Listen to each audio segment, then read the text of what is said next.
ಅವರು ಒಂದು ಮಾತನ್ನು ಹೇಳ್ತಾರೆ, ಎಜುಕೇಶನ್ ಈಸ್ ಸೆಕೆಂಡ್ ಬರ್ತ್. ಶಿಕ್ಷಣ ಅನ್ನೋದು ಅದು ಎರಡನೆಯ ಹುಟ್ಟು.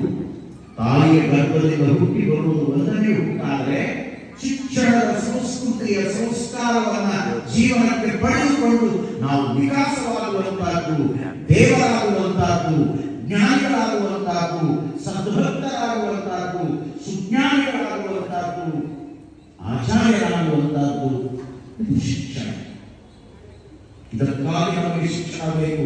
ಶಿಕ್ಷಣ ಅಂದರೆ ಬರೀ ಸುಮ್ಮನೆ ಓದೋದು, ಪರೀಕ್ಷೆ ಬರೆಯೋದು, ಕೊನೆಗೊಂದು ಸರ್ಟಿಫಿಕೇಟ್ ಮಾಡ್ಕೊಳ್ಳೋದು, ಎಲ್ಲಿಯೋ ಒಂದು ನೌಕರಿ ಗಿಟ್ಟಿಸ್ಕೊಳ್ಳೋದು, ಒಂದು ಶಾಲೆ ತಗೊಳ್ಳೋದು, ಹೊಟ್ಟೆ ಒಂದಿಷ್ಟು ಅನ್ನ ಹಾಕೊಳ್ಳೋದು, ಬಟ್ಟೆ ತಗೊಳ್ಳೋದು, ಮಾಡಬಾರ್ದ ಕೆಲಸಗಳನ್ನೆಲ್ಲ ಮಾಡೋದು, ಲಂಚ, ವಂಚನೆ, ಮೋಸ, ದಗಲ್ವಾದಿತನಗಳನ್ನು ಮಾಡೋದು. No use. ಅದು ಶಿಕ್ಷಣ ಅಲ್ಲ, ಅದು ಎಜುಕೇಶನ್ ಅಲ್ಲ. ನಾವು ಒಳ್ಳೆಯವರಾಗಿ ಈ ರಾಷ್ಟ್ರಕ್ಕೆ, ಈ ನಾಡಿಗೆ, ಈ ಸಮಾಜಕ್ಕೆ, ನಮ್ಮ ಮನೆತನಕ್ಕೆ, ನಮ್ಮ ತಂದೆ ತಾಯಿಗಳಿಗೆ ಕೀರ್ತಿ ತರುವಂತ ಉತ್ತಮ ಪ್ರಜೆಗಳಾದಾಗ ಮಾತ್ರ ನಾವು ಮನುಷ್ಯರಾಗಿ ಹುಟ್ಟಿದ್ದು ಸಾರ್ಥಕ ಆಗ್ತದೆ.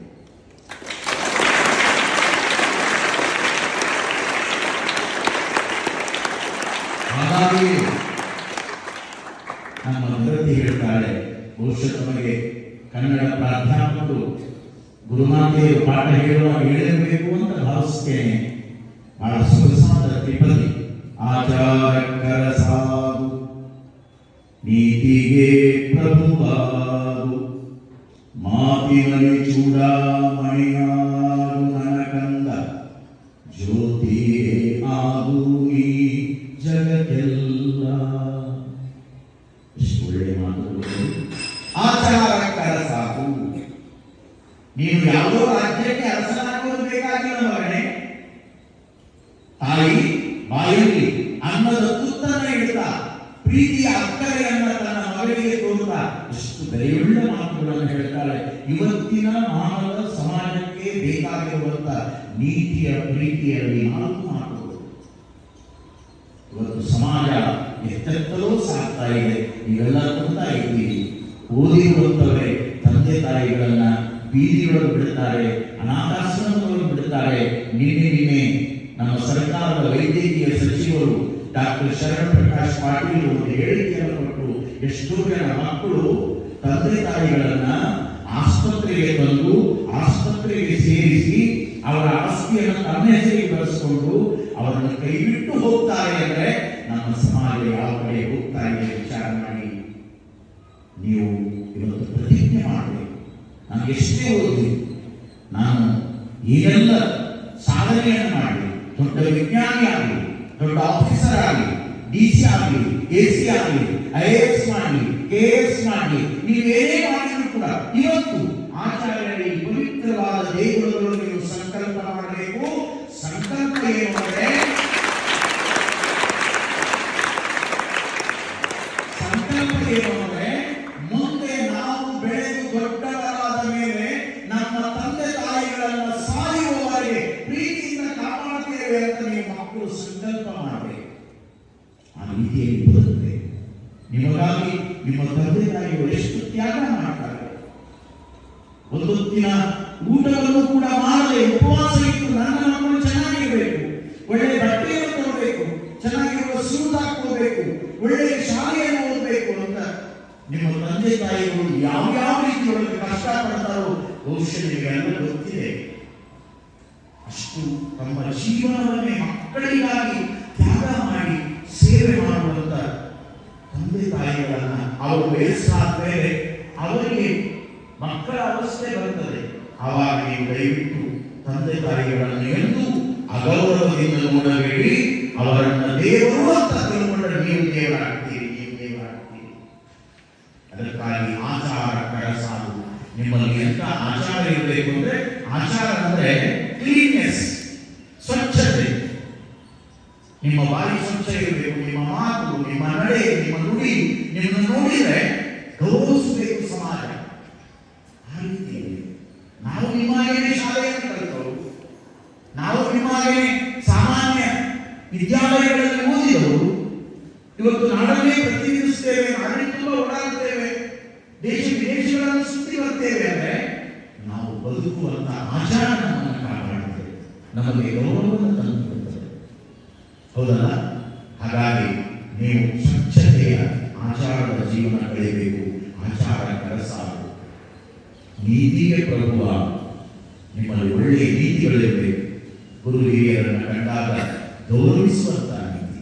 ನಿಮಗೆ ಅಕ್ಷರವನ್ನು ಕಲಿಸಿ, ನಿಮಗೆ ವಿದ್ಯಾದಾನವನ್ನು ಮಾಡಿ, ನಿಮ್ಮನ್ನೆಲ್ಲ ವಿದ್ಯಾವಂತರನ್ನಾಗಿ ರೂಪಿಸುವಂತೆ ಎಷ್ಟೋ ಜನ ಗುರುಮಾತೆಯರು ಇದೆಲ್ಲ ಸಮವಸ್ತ್ರದಲ್ಲಿ ನಮ್ಮ ಎದುರಿಗೆ ಇದ್ದಾರಲ್ಲ, ಇವರಿಗೆಲ್ಲ ಗೌರವ ಕೊಡುವಂತ ನೀತಿ ನಿಮ್ಮೊಳಗಿರಬೇಕು. ನೀವು ಬೆಳೆದು ದೊಡ್ಡವರಾದರೂ ಕೂಡ ಬಾಲ್ಯದೊಳಗೆ ನಿಮಗೆ ಶಿಕ್ಷಣವನ್ನು ಕೊಟ್ಟಿರುವಂತ ಈ ಶಿಕ್ಷಕ ವೃಂದವನ್ನು ಎಂದೂ ಮರೆಯಬಾರದು. ಇವತ್ತಿಗೂ ನಿಮ್ಮ ಸ್ವಾಮೀಜಿ ತಮ್ಮ ಊರಿಗೆ ಹೋದರೆ ಪ್ರೈಮರಿ ಕಲಿಸಿರುವಂತ, ಹೈಯರ್ ಪ್ರೈಮರಿ ಕಲಿಸಿರುವಂತ, ಹೈಸ್ಕೂಲಿನಲ್ಲಿ ಪಾಠ ಮಾಡಿರುವಂತ ಗುರುಗಳನ್ನು ಬಿಡುವಾಗ ಹೋಗಿ ಭೇಟಿಯಾಗಿ ಅವರಿಗೆ ಹೆಣ್ಣು ಹಂಪಲುಗಳನ್ನು ಕೊಟ್ಟು ಇವತ್ತಿಗೂ ಈ ಸ್ವಾಮೀಜಿ ಗೌರವಿಸುತ್ತಾರೆ. ಬಹಳ ಜನ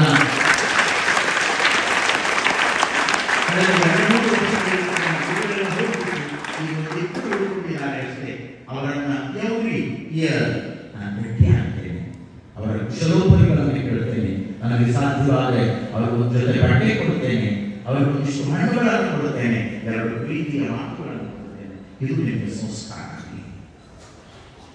ನೋಡಿ. ಹಾಗಾಗಿ ಇಂತಹ ನೀತಿಗಳು ನಿಮ್ಮಲ್ಲಿ ಹೆಚ್ಚಾಗಬೇಕು. ನಿತ್ಯ ಶಾಲೆಗೆ ಬರುವಾಗ ದಯವಿಟ್ಟು ನೀವು ಈ ನೀತಿಯನ್ನು ಪಾಲಿಸಬೇಕು. ನೀವು ಸ್ನಾನ ಮಾಡಿ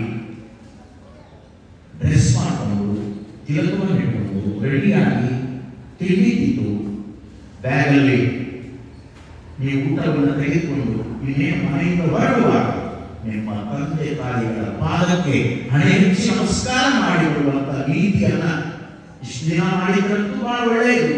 ಮಾಡಿರಲಿಲ್ಲ ಅಂದ್ರೆ ನಾಳೆ ಇದ್ದೇನೆ ಆ ರೂಢಿಯನ್ನು ನೀವು ಮಾಡಿ, ನಿಮ್ಮಲ್ಲಿ ಜ್ಞಾನ ವಿಕಾಸ ಆಗ್ತದೆ, ತಂದೆ ತಾಯಿಗಳ ಆಶೀರ್ವಾದ ನಿಮಗೆ ಸಿಗ್ತದೆ. ಇದು ನೀತಿ.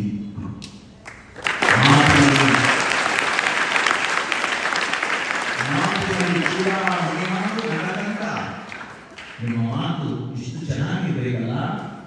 ನಮ್ಮ ನಿರೂಪಕ ಶಿಕ್ಷಕಿಯರು ಒಂದು ವಚನವನ್ನು ಹೇಳಿದರು, ಬಸವಣ್ಣನವರ ವಚನ, ನುಡಿದರೆ ಮುತ್ತಿನ ಹಾರದಂತೆ.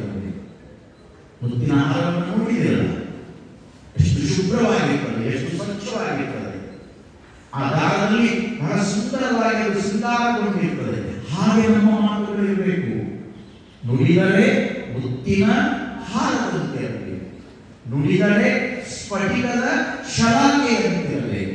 ಸ್ಫಟಿಕ ಮಣಿಯಂತೆ ಇರ್ತದೆ, ಅದು ಪ್ರಕಾಶವನ್ನು ಕೊಡುತ್ತದೆ.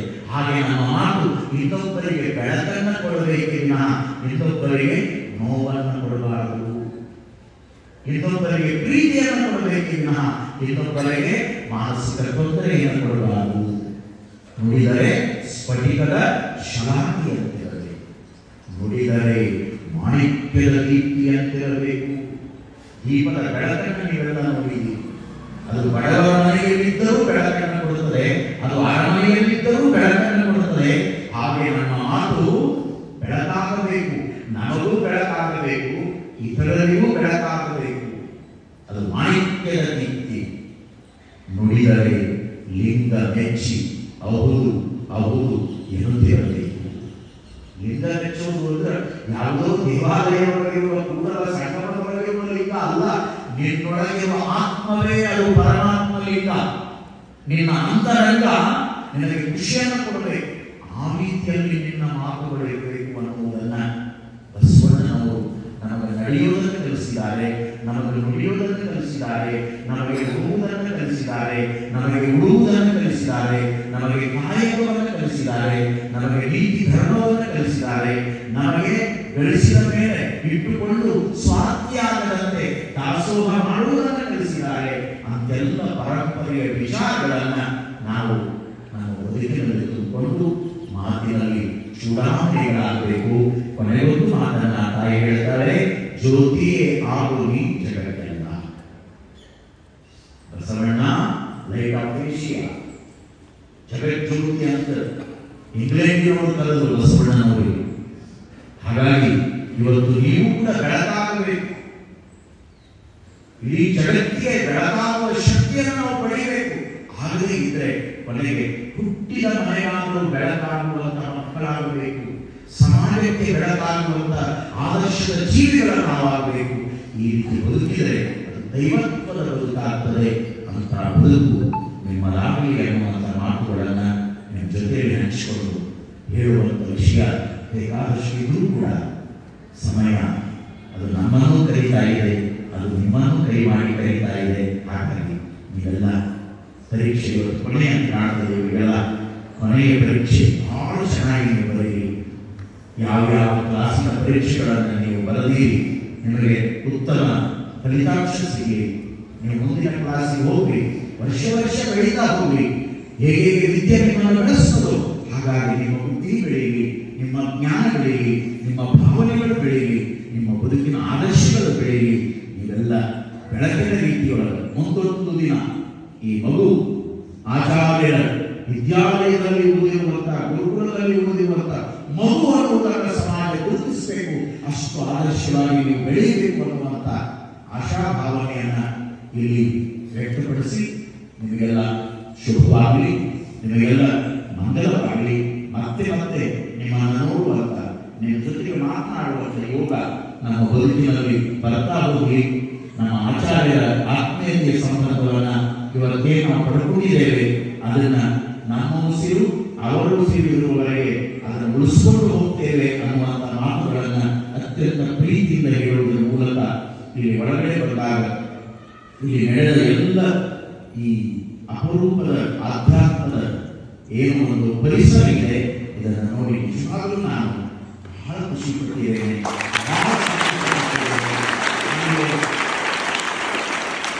ಎಷ್ಟು ಖುಷಿಯಾಗಿದೆ ಅಂದರೆ ನಮ್ಮ ಭಾಗದಲ್ಲಿ ಒಂದು ಮಾತನ್ನು ಹೇಳ್ತಾರೆ, ಹಂಡೆ ಹಾಲು ಕೊಡುವಷ್ಟು ಸಂತೋಷ ಆಗಿದೆ. ಒಂದು ಲೋಟ ಅಲ್ಲ, ಹಂಡೆ ಹಾಲು ಕೊಡುವಷ್ಟು, ಅಷ್ಟು ನನಗೆ ನಿಜವಾಗಲೂ ಖುಷಿಯಾಗಿದೆ. ಇಲ್ಲಿ ಸೇರಿರುವ ಸಾವಿರಾರು ಮಕ್ಕಳಲ್ಲಿ ನಮ್ಮ ಉತ್ತರ ಕರ್ನಾಟಕದ, ಕಲ್ಯಾಣ ಕರ್ನಾಟಕದ ಮಕ್ಕಳು ಕೂಡ ಇರಬಹುದು ಅಂತ ನಾನು ಭಾವಿಸ್ತೇನೆ. ಹೌದಾ? ಆ ಕಡೆ ಭಾಗದಲ್ಲಿ ಯಾರಾದರೂ ಇದೆಯಾ? ರಾಯಚೂರು ಜಿಲ್ಲೆ, ಬಿಜಾಪುರ ಜಿಲ್ಲೆ ನೋಡಿ. ಯಾವ ಜಿಲ್ಲೆಮ್ಮ? ಬಿಜಾಪುರ ಜಿಲ್ಲೆ. ನೀನು ಕಲಬುರಗಿ. ನೀನಮ್ಮ ಬಿಜಾಪುರ. ಬಿಜಾಪುರ, ಬಿಜಾಪುರ, ಬೀದರ್. ಕಲ್ಯಾಣ ಕರ್ನಾಟಕವೇ ಇಲ್ಲಿದೆ. ಬಸವಣ್ಣನ ನಾಡು ಬೀದರ್, ಕ್ರಾಂತಿ. ಬಸವಣ್ಣ ಹುಟ್ಟಿದ ನಾಡು ಬಿಜಾಪುರ ಜಿಲ್ಲೆ. ನೀವು ಅಲ್ಲಿಗಂತ ನಾವು ಅಲ್ಲಿದ್ದೀವಿ ಅಲ್ವಾ? ಗುರುಗಳು ಹೇಳಿದ್ರಲ್ಲ, ಇಲ್ಲಿ ಕಳೆದ 10-15 ದಿನಗಳಿಂದ ನೀವು ವಚನ ಪಠಣವನ್ನು ಮಾಡ್ತಾ ಇದ್ದೀರಿ. ಆ ವಚನ ಪಠಣದ ಪ್ರಭಾವ ಇವತ್ತು ಬಸವ ಸಂದೇಶವನ್ನು ಸಾರುವಂತ ಈ ಸ್ವಾಮೀಜಿಯನ್ನ ಇಲ್ಲಿ ಕರ್ಕೊಂಡು ಬಂದಿತ್ತು. ನಿಜವಾಗ್ಲೂ ಸತ್ಯ, ಬಸವಣ್ಣನಷ್ಟು ದೊಡ್ಡವರು ನಾವಲ್ಲ. ಬಸವಣ್ಣನ ಒಬ್ಬ ಅಪರೂಪದ ಬಳಿಯು ಸೇವೆಯನ್ನು ಮಾಡುವಂತ ಒಬ್ಬ ಸೇವಕ ಅನ್ನುವುದನ್ನು ಮಾತ್ರ ನಾನು ಪ್ರಾಮಾಣಿಕವಾಗಿ ಹೇಳಲಿಕ್ಕೆ ಇಚ್ಛೆ ಪಡುತ್ತೇನೆ. ನಮ್ಮಲ್ಲಿಯೂ ಕೂಡ ಒಂದು ಪುಟ್ಟದಾದ ಆಶ್ರಮ ಶಾಲೆ ಇದೆ. ನಮ್ಮಲ್ಲಿ ಬಡ ಮಕ್ಕಳು, ಅನಾಥ ಮಕ್ಕಳು, ಅತ್ಯಂತ ಗ್ರಾಮೀಣ ಪ್ರದೇಶದಲ್ಲಿರುವಂತಹ ಮಕ್ಕಳು ಬರ್ತಾರೆ. 100 ಮಕ್ಕಳಿಗೆ ಉಚಿತ ಪ್ರಸಾದ ವಿನಿಯೋಗವನ್ನು ಮಾಡಿದ್ದೇವೆ. ನಮ್ಮಲ್ಲಿ ಕೂಡ ಸಂಸ್ಕಾರವನ್ನು ಕೊಡುವಂತ ಒಂದು ಪ್ರಯತ್ನದಲ್ಲಿ ನಾವಿದ್ದೇವೆ. ಇಷ್ಟು ದೊಡ್ಡದಾಗಿ ನಮ್ಮ ಸಂಸ್ಥೆ ಬೆಳೆದಿರಲಿಕ್ಕಿಲ್ಲ, ಆದರೆ ಸೇವೆ ಚಿಕ್ಕದಾಗಿ ಸಾಗಿದೆ ಎನ್ನುವಂತ ಮಾತನ್ನ ಹೇಳುವ ಮೂಲಕ ನಮ್ಮ ಪೂಜ್ಯ ಆಚಾರ್ಯ ವೆಂಕಟೇಶ್ ಮೂರ್ತಿಯವರ ಭಾವ, ಭಕ್ತಿ, ಅವರ ಗುರು ಪರಂಪರೆ, ಅವರ ನಿಷ್ಠೆ, ಅವರ ಆದರ್ಶ, ಅವರ ಈ ಪರಿಸರ ಎಲ್ಲವೂ ಕೂಡ ನಮಗೆ ಅತ್ಯಂತ ಭಾವ ತುಂಬಿ ನಮಗೆ ಆನಂದವನ್ನು ನೀಡಿ ಅನ್ನುವಂಥ ಮಾತನ್ನು ಹೇಳಿ, ಮುಂದೆ ನಮ್ಮ ವಿಶೇಷವಾದ ಕಾರ್ಯಕ್ರಮಕ್ಕೆ ಅವರನ್ನು ಕೂಡ ನಾವು ಮಠಕ್ಕೆ ನಾವು ಆಹ್ವಾನ ಮಾಡ್ತೇವೆ. ಅಲ್ಲಿ ಅವರನ್ನು ಗೌರವಿಸಿ ಸತ್ಕಾರ ಮಾಡ್ತೇವೆ ಅನ್ನುವಂಥ ಮಾತನ್ನ ಇಲ್ಲಿ ಹೇಳುವುದರ ಮೂಲಕ ಅವರಿಗೂ ನಮ್ಮ ಎಲ್ಲ ಪ್ರಾಚಾರ್ಯರನ್ನು ಹಿಡಿದುಕೊಂಡು ಎಲ್ಲ ನನ್ನ ಶಿಕ್ಷಕ ವೃಂದಕ್ಕೆ, ನಮ್ಮ ಗುರುಮಾತೆಯರಿಗೆ ಎಲ್ಲರಿಗೂ ಹೃದಯಪೂರ್ವಕ ಅಭಿನಂದನೆಗಳನ್ನು ಸಲ್ಲಿಸಿ ನಿಮಗೆಲ್ಲ ಶುಭವನ್ನು ಕೊಡ್ತಾ